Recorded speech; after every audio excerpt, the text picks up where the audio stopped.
Hello friends, welcome to my channel truth of share market. So discuss कर लेते हैं option strategy for Bank Nifty for 15 to 17 जनवरी।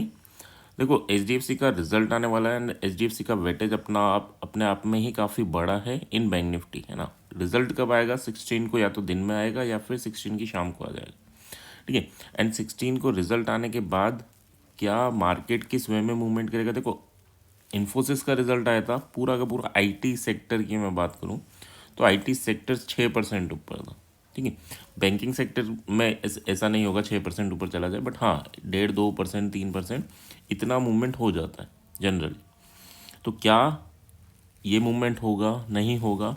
तो उस basis पे हमने दो स्ट्रेटजी बनाई, एक मूवमेंट होगा एंड सेकंड मूवमेंट नहीं होगा, ठीक है। आपको जो लगेगा आप उस हिसाब से रिस्क और रिवॉर्ड वो सब मैं बता दूंगा, उस हिसाब से आप चीज़ों को समझ सकते हैं एंड पेपर ट्रेड कर सकते हैं। First of all, this video is only for education purpose. यहाँ मेरा Telegram link and WhatsApp number की मैंने, सो प्लीज़ ज्वाइन कर लें। स्टार्ट करते हैं विद निफ्टी बैंक। ये क्यों डिस्कशन का पार्ट है? क्योंकि यहाँ से आपको आइडिया लगेगा कि मार्केट पिछले काफ़ी दिनों से, ये डे कैंडल्स हैं, काफ़ी दिनों से 48,300 और 47,200 इस रेंज में ट्रेवल कर रहा है, ठीक है। जो बड़ी रेंज है वो ये निकल के आ रही है। छोटी रेंज की बात करूँ तो 48,080 तक जा रहा है एंड उसके बाद नीचे की साइड देखें तो 48,000, ये 600 के या 550 के करीब है ना। तो ये दो रेंज हैं। बड़ी रेंज की बात कर लेते हैं सबसे पहले, 48,300 और 47,200 इस रेंज में फंसा हुआ है मार्केट। क्या रिजल्ट के बाद, जैसे आईटी सेक्टर फंसा हुआ था, बट रिजल्ट के बाद उसने 5% की एक कैंडल बना दी, ठीक है। तो क्या रिजल्ट के बाद बैंक सेक्टर में भी यही होगा कि ये इस रेंज को ब्रेकआउट देगा? क्योंकि जो बैंक निफ्टी की एक्सपायरी है दैट इज़ ऑन 17 और जो रिज़ल्ट आना है वो 16 को ही आएगा। अब 16 को शाम को आ जाए या फिर मार्केट आवर्स में भी आ सकता है, 1-2 बजे के अराउंड। तो अगर 1-2 बजे के अराउंड आए या फिर 3 बजे आए या फिर 3:30 के बाद है, बट उसका इम्पैक्ट 17 को ज़रूर देखने को मिलेगा। और 17 को कितना देखने को मिलेगा?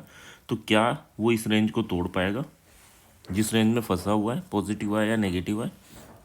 तो अगर ये रेंज टूटती है तो फिर नेक्स्ट लेवल क्या है? देखो, 48,300 का टूटता है तो पहला तो 650 है और दूसरा 49,000 है। ये छोटे से ही लेवल है, बड़ी रेंज नहीं है। यानी अगर 300 के बाद देखूँ तो 1.5% का मूवमेंट है, ठीक है। क्योंकि एक क्वांटिटी ऑलमोस्ट अब 500 पॉइंट का होता है ना, तो 300 से 1.25%, 1.5% का मूवमेंट है 49,000 में।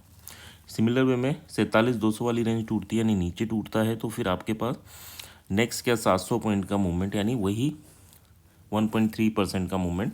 क्या ये पॉसिबल है? हाँ, अगर रेंज टूटती है और क्लियर डायरेक्शन मिलता है सेलर्स या बायर्स को तो ये चीज़ें पॉसिबल तो हैं। बट क्या होंगी, नहीं होंगी, ये देखो, ये रेंज टूटेगी नहीं टूटेगी ये चीज़ें बात की बात है। बट हाँ, एक रेंज है, उसके बाद ऊपर ये मूवमेंट हो सकता है, नीचे ये मूवमेंट हो सकता है। इस पर हमने एक ऑप्शन स्ट्रेटजी बनाई है। एक फर्स्ट स्ट्रेटजी क्या है?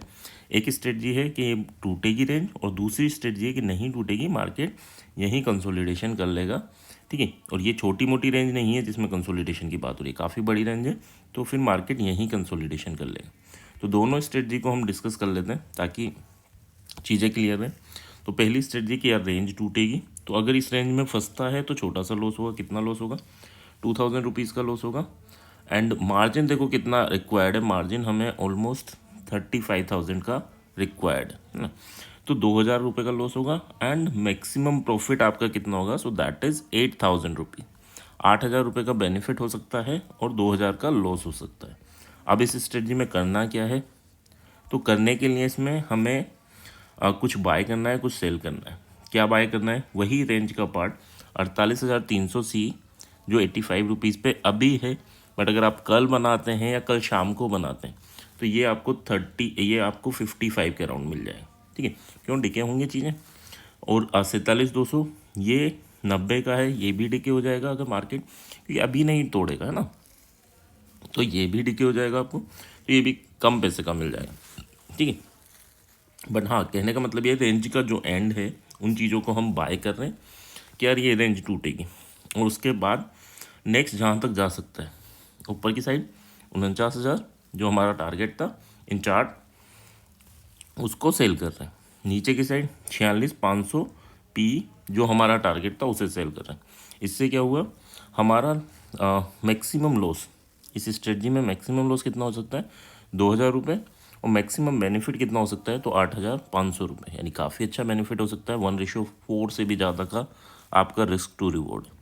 क्या ये पॉसिबल है? पॉसिबल है, बट हमें क्या देख के चलना है कि हाँ यार नहीं पॉसिबल हुआ तो हमारा ये लॉस जाएगा। ठीक है, कुछ लोग ये देख के चलते हैं कि बेनिफिट इतना होगा तो क्या करेंगे, वो 100 क्वांटिटी 1000 क्वांटिटी बढ़ा लेंगे। आपको ये देखना है 2,000 का लॉस हो रहा है तो लॉस के हिसाब से आप अपनी क्वांटिटी फिक्स कर सकते हैं कि हाँ यार मेरे पास 1 लाख रुपए है तो मैं 2,000 का लॉस कंफर्टेबली ले सकता हूँ, मैं एक लोट में करूँगा।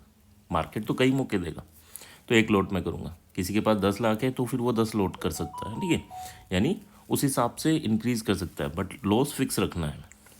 ठीक है, तो क्वांटिटी अपने बेनिफिट के अकॉर्डिंग नहीं, लॉस के अकॉर्डिंग आपको बनानी है। एंड यहाँ पर अगर हम देखें तो कितना आपको मार्जिन रिक्वायर है, 28,000 का मार्जिन रिक्वायर है। तो ये क्या स्ट्रेटजी है कि यार जिस रेंज में फंसा हुआ है इतने दिन से आपका बैंक निफ्टी, HDFC का रिजल्ट आने के बाद उस रेंज को ब्रेकआउट करेगा और अच्छा सा मूवमेंट देगा। ठीक है, तो ये तो हो गया हमारा इसके बारे में बात। बट सेकंड है कि यार ये रेंज भी काफ़ी बड़ी, कितनी बड़ी है तो 47,200 से, यानी ऑलमोस्ट 1100 पॉइंट की, 48,300। ठीक है, ऑलमोस्ट 1100 पॉइंट की। तो क्या हो सकता है कि मार्केट की 1100 पॉइंट की रेंज में रहे, ये भी पॉसिबिलिटीज़ है। ठीक है, तो सेकंड स्ट्रेटजी हमने बनाई है उसके लिए कि हाँ अगर मार्केट उसी रेंज में रहे तो ठीक है, तो उस रेंज में रहेगा तो क्या होगा, हमें एक अच्छा खासा बेनिफिट होगा, और रेंज तोड़ देगा तो क्या होगा, हमें छोटा सा लॉस होगा। ठीक है, तो इस वे में भी हमने स्ट्रेटजी बनाई है। ये स्ट्रेटजी भी अच्छी है, यानी ऐसा मत सोचना सेलिंग स्ट्रेटजी। ठीक है, इसमें क्या है, देखो इसमें आपका लॉस कितना हो सकता है 1,300 रुपये, मैक्सिमम लॉस आपका 1,300 हो सकता है, और बेनिफिट कितना हो सकता है 4600 रुपये।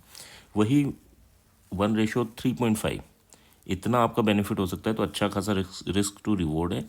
इसमें करना क्या है आपको, देखो ATM 48,200 और 48,400 ये बाय करना है, और ATM यानी 47,800 CP को सेल करना है। CP को सेल करना है 47,800 CP जहाँ मार्केट है, और उसके बाद उससे 500 पॉइंट आगे और 500 पॉइंट नीचे, सॉरी 400 पॉइंट ऊपर और 400 पॉइंट नीचे, इनको बाय कर लेना। सर रेंज तो 300 और ये भी 200 तक थी। देखो रेंज थी बट रिस्क टू रिवॉर्ड में मैटर करता है ना, तो थोड़ा सा हम रिस्क कम करेंगे। तो यहाँ रिस्क टू रिवॉर्ड काफ़ी अच्छा आ रहा है, कौन से स्ट्राइक प्राइस में आ रहा है वो सब चेक करके ही ये बनाई गई है। तो 1:3.5 की है, तो अगर या तो हमारा 1,300 रुपये लेके जाएगा कब 17 तारीख को, या फिर हमें 4,600 देख के जा सकता है। तो किसी को लगता है सर नहीं रेंज नहीं टूटेगी, तो वो इसी स्ट्रेटजी पे वर्क कर सकता है। मार्जिन कितना रिक्वायर्ड है 37,590। ठीक है, बट हाँ अलग अलग ब्रोकर अलग अलग चार्ज करते हैं, तो कुछ 40 करेंगे, कुछ 45 करेंगे, कुछ 30 करेंगे। ठीक है, तो ऑलमोस्ट हम लेके चल रहे हैं 45,000 है ना इस सेलिंग के लिए। उसमें 35,000 में काम हो जाएगा हर ब्रोकर में, बट यहाँ 45,000 रिक्वायर्ड होंगे आपको एक लोट के लिए।